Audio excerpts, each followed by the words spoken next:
فيلمنا بيبدأ الساعة 3:30 بالليل، وبتكون مس كوبلين نايمة لحد ما بيجي لها تليفون من شخص مجهول وبيقول لها إنه شرطي، وبيسألها لو كانت لوحدها في البيت ولا لأ، وبتقول له إن جوزها مسافر بره البيت وإن بنتها نايمة لوحدها في أوضتها، وبيبلغها إنه لازم تنفذ كلامه بالحرف وإلا هيبقى في خطر على بنتها وما تقفلش الخط أبدا، وإنها تأمن نفسها كويس في أوضتها وما تقربش من أي شباك لأن الشرطة محاوطة المكان، وإن في شخص خطير موجود في بيتها وبيطلب منها ما تخرجش منه أبدا وهما هيعرفوا يأمنوكي. وفجأة تسمع مس كوبلين زعيق في التليفون إنهم قبضوا على المجرم وبيطلبوا الاسعاف لان البنت في خطر وما بتقدرش مس كوبلين انها تتملك اعصابها، وبيقع الموبايل من ايديها وبتجري على بنتها وهي مرعوبه. وبيكمل الشرطي كلام ان في حاجه اخيره لازم يبلغها بيها انهم خدعوها وده برنامج مقالب، وبيظهر مجموعه شباب بيصوروا رد فعلها على اللي حصل وبيتريقوا على مس كوبلين وعلى ردة فعلها، وبيكونوا بيسجلوا كل اللي حصل علشان ينزلوه على النت ويعرفوا يجمعوا مشاهدات كتير على قناتهم. وبيكون صاحب القناه هو روي ومعاه موزلي وبريدي وسام. نيجي لبيت سام وهو قاعد على اللابتوب بيبان ان في مشاكل بينه وبين بيتون حبيبته، وبيكون قاعد متضايق لحد ما بيدخل صاحبه بريدي من الباب الخلفي وبيخضه وهو بيصوره وبيلاقيه انه زعلان، فبيقترح عليه انهم يعملوا حفله في بيته بما ان اهله بره البلد وهيفضل قاعد لوحده، او انهم يعملوا مكالمات ويخدعوا الناس كالعاده. وبيقول له بريدي انهم يعملوا المره دي المكالمات لوحدهم لان باقي الفريق ما بيردش عليه فيعتمد على نفسهم المره دي. وبيوافقوا سام وبيتصل بمحل البيتزا اللي شغال فيه بيتون حبيبه سام وبيطلبوا منها بيتزا وبيدوا عنوان البيت اللي قدام بيت سام، وبيكملوا مقالبهم في الناس عن طريق اتصالاتهم. وبيكون سام مطمئن لان عنده برنامج حاجب الرقم وبالتالي بيظهر رقمه عند الشخص اللي بيتصل بيه انه شخص مجهول، لحد ما بيجي حظهم انهم يتصلوا بواحد بيكون عارف انهم بيعملوا مقالب وبيسال لو كانوا مستمتعين باللي بيعملوه، واكيد بيحسوا بالقوه وهم مستخبين ورا سماعات التليفون وعمالين يرعبوا في الناس. لكن جه دور ان حد يشيل من على وشهم ابتسامتهم السخيفه، والحد ده هيكون هو بيقفل بريدي السكه في وشه وبيروح يتصل برقم البيت اللي قدامهم وبيقول له ان في عصابه بتتنكر في عمال بيتزا عشان يتاكدوا هل البيت فاضي ولا لا، وبيجوا اخر الليل يسرقوا البيت. وبيكون موزلي صاحبهم هو عامل التوصيل ويتفرجوا عليه وهو صاحب البيت بيجري وراه بالمضرب على اساس انه ضمن العصابه الوهميه اللي بتسرق البيوت. وبيفهم موزلي ان ده مقلب من بريدي وبيروح يتخانق معاه، فبيضطر سام انه يشتري البيتزا منه عشان ما تتخصمش من مرتب موزلي، وبيقول لهم انه مش فاضي يلعب معاهم حاليا بسبب ان في شغل. وبيلاقوا التليفون بيرن من تاني من نفس المتصل اللي هو هددهم، وبيقول لهم ان هما الاثنين ليلتهم على وشك انها تتغير للابد، وبيطلب منهم انه يسمعوا كلامه وما يقفلوش المكالمه خالص مهما حصل. ولكن بريدي بيقفل السكه في وشه وبيرفض انه يرد عليه لحد اخر اليوم. بعد ما بريدي بيزهق من الرن بيفتح عليه وبيكون المتصل عارف اسم بريدي، وده اللي بيرعب بريدي ان المتصل عارف اسمه رغم ان التليفون المفروض انه يحجب المكالمات، ده غير ان المتصل عارف اسمه بالكامل وعنوانه وشكل بيته وعارف انه دلوقتي قاعد مع سام في بيته. وبيقول لهم المتصل ان بما ان ليلتهم هتبقى طويله فممكن ينادوه باسم مستر لي. وفجاه بيلاقوا ان باب البيت بيخبط فبيترعبوا وكل واحد بيمسك مضرب في ايده وبيروحوا يفتحوا الباب فبيلاقوا بيتون وبتقول لهم ان هزارهم سخيف، وبيستغرب سام من كلامها وبتقول لهم ان موزلي لما ساب بيتهم الصبح ما رجعش الشغل من تاني وبعت رساله على موبايلها انه تعبان ومش هيقدر يشتغل، وبالتالي اتدبست هي في كل اعمال توصيل البيتزا. وحد منهم طلب بيتزا تاني فجاي عشان توصل البيتزا زي ما طلبوا. لاقي بريدي ان ليه بيتصل بيهم من تاني وبيقول لهم بيتون شكلها ماشيه وهي متضايقه، وبيفهم ان الشخص ده مراقبهم وبيقول له بريدي انه زهق من اللعب وانه هيقفل السكه في وشه، فبيحذروا ليه انه لو قفل السكه تحمل اللي يحصل بعد كده. فبيتردد بريدي ولكنه بيقفل السكه برضه لحد ما بيبعت ليه رساله على موبايل سام وبيقول لهم ان المره الجايه لما يتصل يستحسن يرد عليه، وبيبداوا يخافوا ان ده شخص عارف عنهم كل حاجه لحد ما بريدي بيقول ان اكيد اللي بيعمل المقلب ده هو موزلي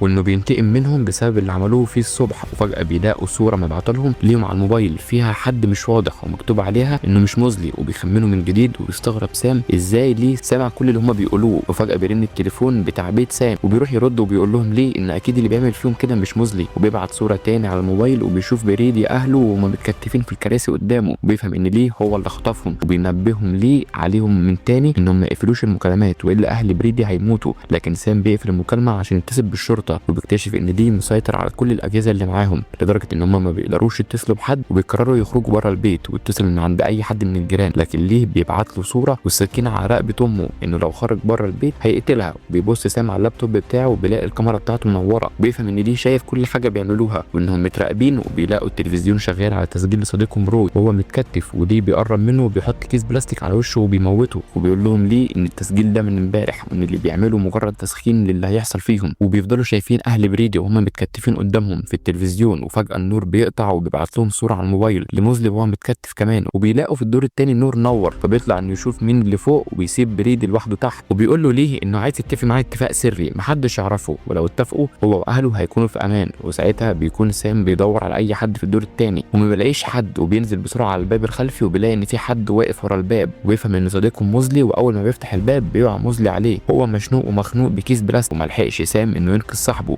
اللي بيموت بين ايديه، وبيفضل بريدي واقف مصدوم من اللي بيحصل، وبيفضل بريدي يقنع سام انهم لازم يهربوا من البيت. وبيشتغل فيديو تاني ليه وهو بيخطف بيتون من قدام بيتهم، وبيحاول سام انه يقنع صاحبه ان الخروج من البيت خطر عليهم وعلى اهله كمان وعلى بيتون، لحد ما بيضربوا بريدي وبيقول له انه لازم يخرج، وبيمسكوا في بعض لحد ما بريدي بيتخبط على السلم وبيغمى عليه. وبيشتغل فيديو لبيتون وهي مربوطه وتحت رحمه ليه، وبيقول له انه ممكن يسيبها لو قتل صاحبه وتبقى هي عايشه، وانه عرض نفس الموضوع على بريدي لكنه فضل صديقه على اهله. بيجري على المطبخ وبيجيب حبل منه وبيكتف بريدي في السلم قبل ما يفوق عشان يمنعه من الخروج، لانه لو هو كمان خرج كل اللي عليه هيموتوا. وبيقول له سام انه ما يفضلوا في البيت لحد ما يعرفوا ايه السبب اللي بيخلي الراجل ده يعمل فيهم كده. وفجاه النور بيقطع من تاني وبيكون ليه واقف في بيت سام ومراقبه من بعيد، وبيشتغل التلفزيون على فيديو بنت صغيره ومامتها بتغني لها ويسجل الفيديو لوالدهم. وبيفتكر سام انه شاف البنت دي قبل كده وبتكون بعتها له بطلب صداقه على الاكونت بتاعه، وبيفتح الاكونت بتاع البنت وبيلاقي ان الصور بتاعته هو وكل اصحابه نازله عليه، وان الصور موجوده على الاكونت ده من 6 شهور. وبيكون في فيديو نازل باسم بيتون 3، وبيقول سام لبريدي انه ما يفتحوش ويقفل اللابتوب فورا. فجاه الفيديو ده بيشتغل على التلفزيون وبيكون فيديو لبريدي وهو بيخون سام مع بيتون حبيبته، وبيروح يفضل يضربه فيه كانه بينتقم منه. وبيكمل مستر ليه كلام لسام انه لسه عنده فرصه انه ينقذ حبيبته ده لو عاوز، وان اهل بريدي كمان تحت ايده. وبياخد سام باله ان الساعه اللي ورا اهل بريدي بتكون على 8:30، لكن في وقته الحالي الساعه 10:03، معنى كده ان الفيديو اللي قدامه مش فيديو مباشر وانه تسجيل بس. فبيروح سام يجيب سكينه وبدل ما يقتل بريدي بيفك الحبل،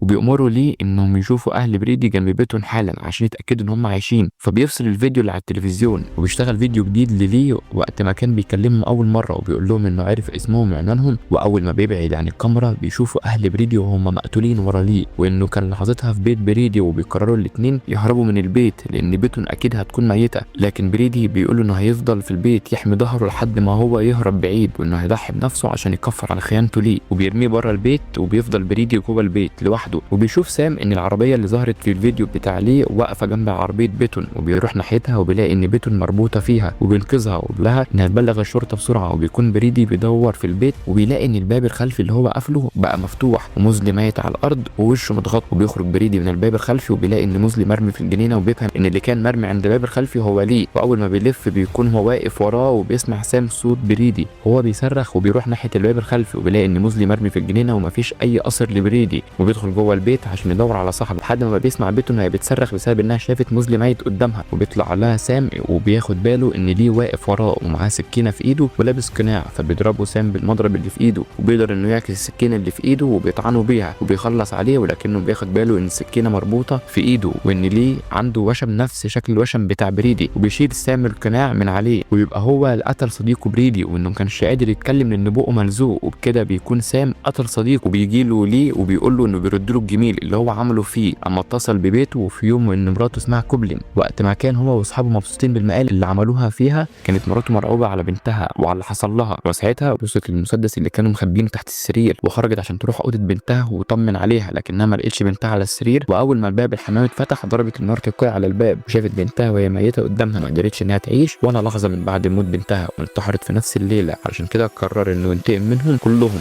وبيضرب سام وبيغمى عليه. وبيفوق سام وهو مرمي في بيته وماسك السكينه اللي قتل بيه بريدي والمسدس اللي قتل بيه بيتون، والتلفزيون شغال على الفيديو اللي عليه العلاقه ما بين بريدي وبيتون. تيجي الشرطه وبتقبض على سام بتهمه القتل، وبتذيع الاخبار ان مراهق اسمه سام قتل صديقه وحبيبته السابقه بعد ما اكتشف خيانتهم ليه، وقرر انه ينتقم منه ومن اهل صديقه كمان.